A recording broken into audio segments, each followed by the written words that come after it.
તળાજા તાલુકાના ઝાંઝમેર ગામે એક રાષ્ટ્રીય પક્ષી મોરને બચાવી લેવામાં આવ્યો.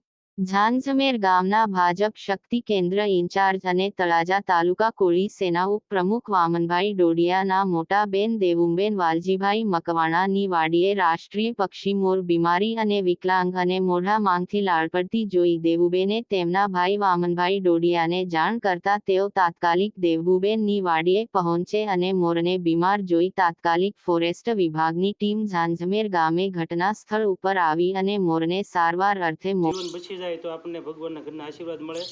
ફોરેસ્ટવાળા સાહેબોને ફોન કર્યો છે, એમનો પગ અપંગ છે અને મોઢામાંથી લાળ પડે છે.